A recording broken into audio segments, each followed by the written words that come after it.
Craven. You know, Mike, there was a time when the Chevrolets had a bit of an advantage here engine-wise. They accelerated a little quicker. Darrell, that's great, but push is about to come to shove here. Daniel Hemrick had been trying to get by Ryan Newman's number 6. Bubba Wallace did and put a nice dent in the left rear corner of Newman's rear bumper. Well, now here comes... They're paddling as hard as they can. The leader comes up on them, and they've got to be patient. And as they're being patient, there's all kinds of crazy battles going on. We see right there, Brad Keselowski got a little bit loose underneath the 6 of Ryan Newman. Mike, you just don't want to beat yourself. Because that's got a fast car. He's trying to lap these guys. You got to use a little patience here, use a little judgment, and don't take a chance on jeopardizing yourself. But a veteran driver like Ryan Newman, he knows that, right? He knows that they're going to be conservative. So what is he going to do? He's just going to make their life as miserable as possible by holding them down and just, you know, continue to push hard. Give them that inside lane, but just don't let them get by. Before Keselowski got there, Bubba Wallace and Ryan Newman were battling for position. That's 24th, and there's a look at it on the right side of your screen. Bump, bump, and run. And this is when your spotter's telling you the leaders are coming. You need Keselowski, 9 of Elliott's there, the 10 of Almirola. They're all closing up on the leader because he can't get by the 6 car Ryan Newman. Could you? I wouldn't even try. I would talk to the spotter. Will you ask him to please get out of my way? If this was baseball, they'd call Newman a tough out. He battles hard. He does, but he has, that's his space. Yes. He's not. Yeah, I get, you know, these guys are all really good here at Martinsville, and they're really good at long runs everywhere we go. And you know, there's no surprise to me that these 3 right now are setting the pace. I felt good about that 9 car all week, Mike. I know he's running 3rd right now. Chase Shelley had a good run going here. You know, he and Hamlin had a little bit of a problem. But I believe that 9 car is going to be a car to beat today. 6 more to the top 8. 8th is Kevin Harvick.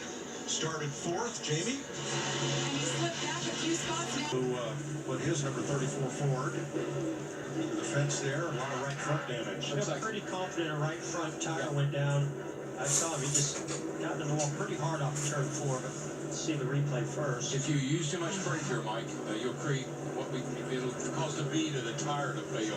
And we see that quite often here with guys that are using a lot of brake, and there it goes, and bam, that's a hard You thing. could see right away, as soon as that tire popped and it dropped down, that splitter went straight in the wall. McDowell was 28th, 1 lap down. Well, we bragged on Ryan Newman and his fighting hard. He is the first car 1 lap down. He gets the free pass. That's his point. That's why he does it. That's how you do it.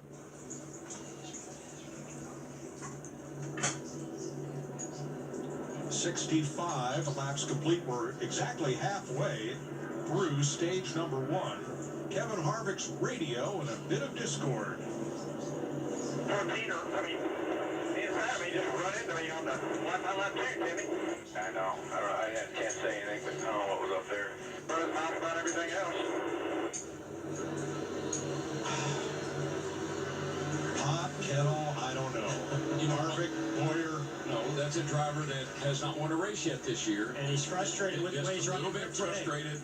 You can see his left side tires where they make contact. All right, remember, it's 3/4 of the way around this track to get on and off pit road. Vince. Chase Elliott coming to his pit box. He says it's a tick-free, but he certainly doesn't want to get on the other side of that. So they're not going to make any changes. Just 4 tires and gas for the 9 of Elliott, who pitted from 3rd. Jamie. And Eric Almirola too loose to get started here in this race. It was going away starting at lap 18. They're going to drop the air pressure from the front. It was already done. It'll be a 4-tire stop at track bar adjustment as well, Matt. Bad angle in for Denny Hamlin, having to go around the 34 car. His car, if anything, was too free on exit. Great stop so far by Hodges and Stanford. Meanwhile, a little farther up pit road, the 2 of Brad Keselowski. He wasn't as free as the others that run. That's why he was able to get to the front and hold station there. And they'll win the battle off pit road. Keselowski, Elliott, Hamlin, the first 3 off. There's the race off pit road on the left of your screen. 25 cars on the lead lap after 67 laps. Caution at Martinsville.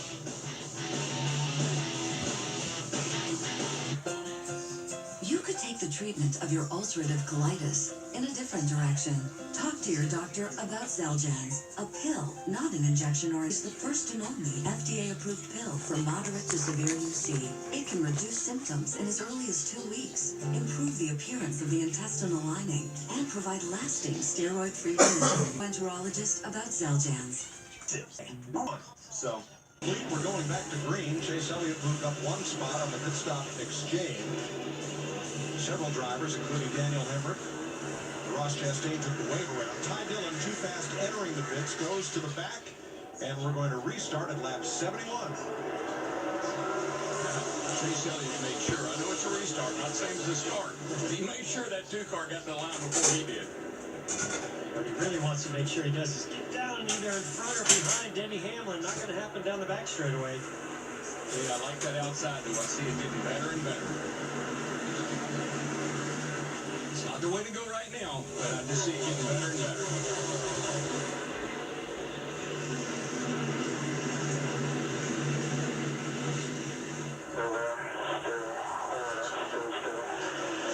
These guys, a little bit of history here in the passing Hartsville. It's got all about it, yeah. It's Darryl. I know. Maybe at this stage in the race. You know better than that.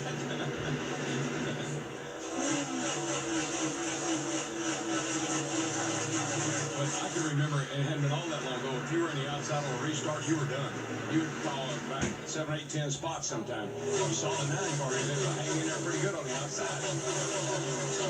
Kyle Larson clears Daniel Suarez for 11th. Now it's Suarez, Truex, side by side, and they might have traded a little paint. Mike, there's just no way you can run as close together as we do and not bump into somebody. That's what I said in our opening. You got to be able to deal with that. You can't get mad every time somebody rubs you a little bit, because that's going to happen all day long. On the right of your screen, last time around, and yeah, there was contact. That looked to me like Truex went to get the throttle and the front end shoved out on him. Went into the right front, went right into the door at 41 Suarez. That's the number 10 on Ryan Preece's Chevrolet. Doing a nice job, Ryan Preece. Top 15 right now. He's going to beat Kurt Busch again. They battled all throughout the first run to the lap 65 caution flag, and those two are at it again. Yeah, I think, Mike, that caution felt a good time, about 70 laps. That's about when we have tire failures if we're going to have any from the heat of the brakes, but nonetheless, good chance to work on your car and get your car better.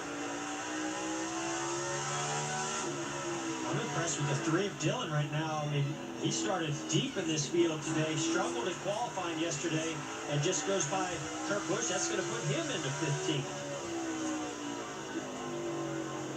Jamie? When I talked to Austin's crew chief this morning, Danny Stockman, he said, when we have these impound races where we can't really work on the car between qualifying and race, we're just not good in qualifying. But we are so confident in our race car. Austin was so happy with it yesterday, and that continues to be the case so far today. They didn't make a single adjustment on that car. They just put 4 new tires. So Austin Dillon's been going forward. Currently in 15th. And up here in 5th place, Joey Logano trying to hold back last year's winner, Cliff Walker. He just, yeah, he did it to his teammate. Why wouldn't he do it for Joey Logano? But he saw just a little nudge to the left rear as they went through turns 1 and 2. Here comes another. He doesn't quite get there. What was impressive about Boyer in that first run, Mike, is he was able to really gap the lap cars and make up time. No changes on that 14 on his first stop. The car Race this guy again somewhere along the way. I don't want him mad at me now. Save that for later. Ryan Blaney right behind them, and then blows in on that 4-car back. Here's your leader, Brad Keselowski. 0.6 of a second over Chase Elliott. Ford first, Chevy second, and Toyota, Denny Hamlin third, 1.1 back. Mike, you ever hear of Don Biederman? Sure, from Canada. Yeah.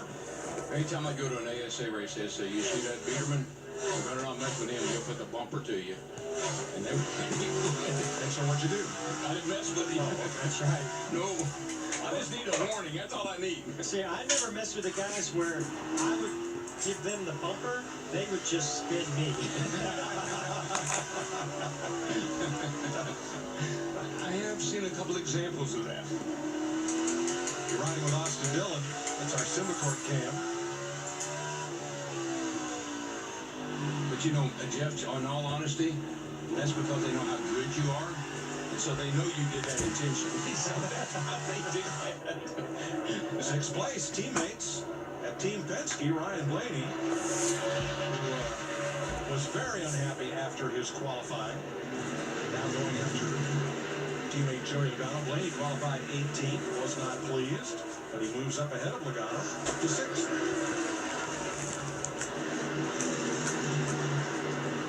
Kyle looking at the outside. Wow. We just saw where Joey Logano was on the outside of his teammate Ryan Blaney and held his line and his position pretty well. So I don't think that outside groove is a bad thing right now. I don't know if you can go up there and make it last, but I think you can stop somebody from passing. Yeah, I think you can maintain, and that's we don't see that a lot here. So I really like the way that's looking. Brian Preece again under fire from Kurt Busch. And Chase Elliott trying to work his way around lap traffic, trying to stay within sight of Brad Keselowski. Okay, so the 52 of Jeff Burton. You see the 9. Oh, wow. It looked like the 52 of Burton was just running more of a diamond-shaped line, and the 9 thought he was going to have the room there, and that closed up. Vince? Well, you can bet there's some communication going on the roof right now with the spotter, Eddie DeHaan, the spotter for Chase Elliott. Chase said, I thought he was letting me go, and Eddie said, yeah, I thought he was too. So miscommunication up there could lead to damage down trackside. They want to make sure they don't have that problem again. Mike, this blew my mind. I do the stat board just gave it to me. When Chase Elliott hadn't led a lap in 2019, he hasn't led a lap since Hamlin spun him out here in 10-17. That was the last time he led here. Last time he led here. Yeah. That's amazing. Well, he's got a big donut on the right front corner of his car to show for that contact with Jeff Burton. Team owner Rick Hendrick looking on with his lead Chevrolet. Elliott in second.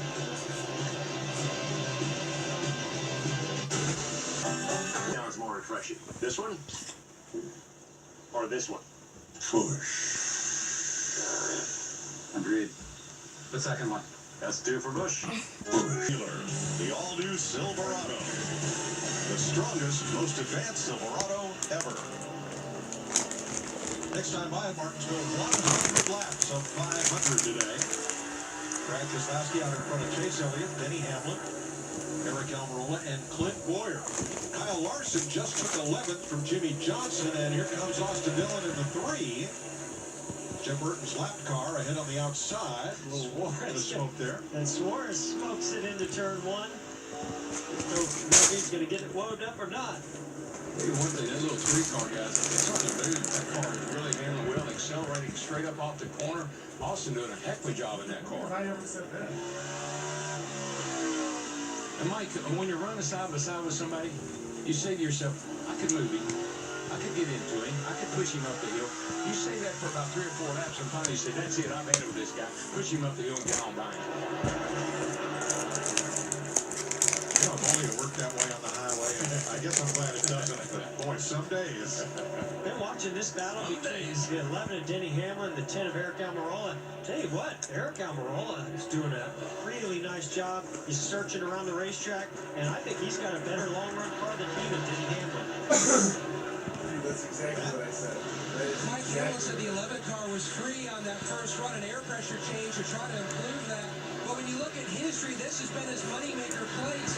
5 wins. It's kind of like DW. He had those 12 at Bristol, and Jeff, you're 9 here. But what changed things for Hamlin was data sharing. Back when the EF5 came about, that closed the gap within the JGR family, but the SMT data closed the gap with the entire field. A lot of his trade secrets that he had here, now the rest of the field can kind of pick up on those little nuances.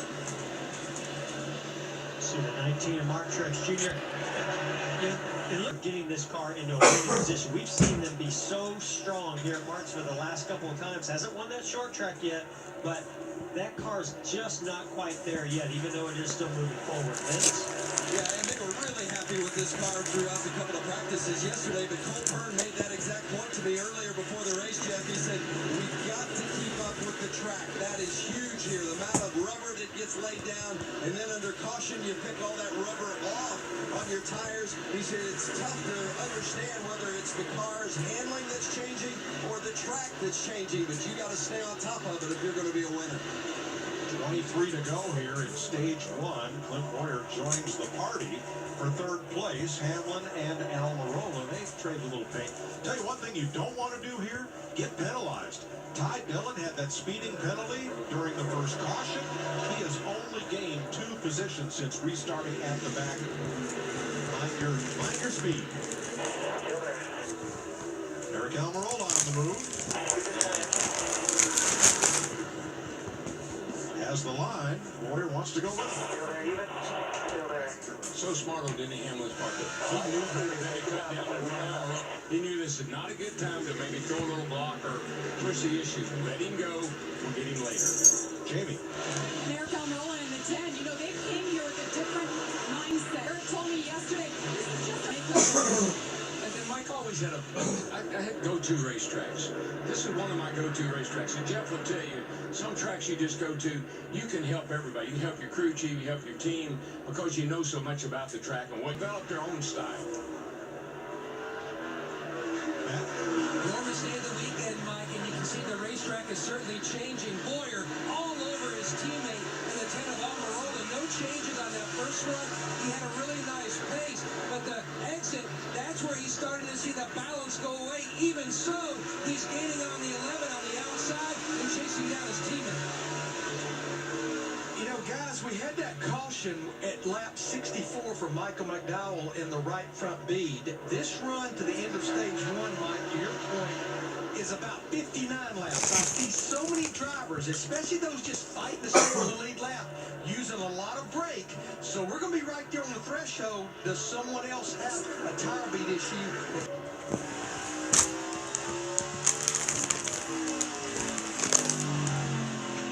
15 to go in stage one. I gotta say, I'm super impressed with Ryan Preece. I mean, you're talking about a guy that's won 9 races here at Martinsville. This is Ryan Preece's first time here in a Cup car.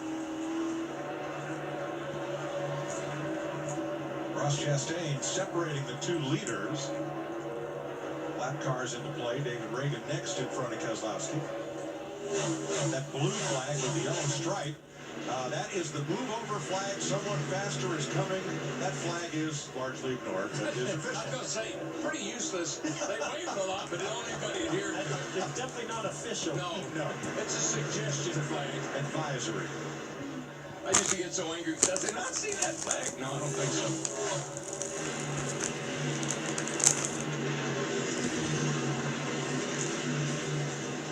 Fifth place, Clint Boyer, Ryan Blaney. Good run off the corner for Blaney. This is what I was talking about earlier. You want to make a pass right, you just move in his mirror behind him. He runs off the corner, dive into the corner, use lap traffic, do all these things to frustrate that driver to where they finally say, you know what, it's not worth it right now. Go ahead. This is a home game for Blaney's spotter, Josh Williams, who grew up next door to the racetrack. His parents still own the house. Wow. Well, I tell you, his little car has come alive. That thing looks good right now. He's been there in 6 spot, working on Boyer for 5th. Blaney doing a nice job. As long as you're a big race fan, that would have been a really cool location to live. Had to park cars on the lawn back then 4 times a year. Big hole behind, clear by 10 to the 22.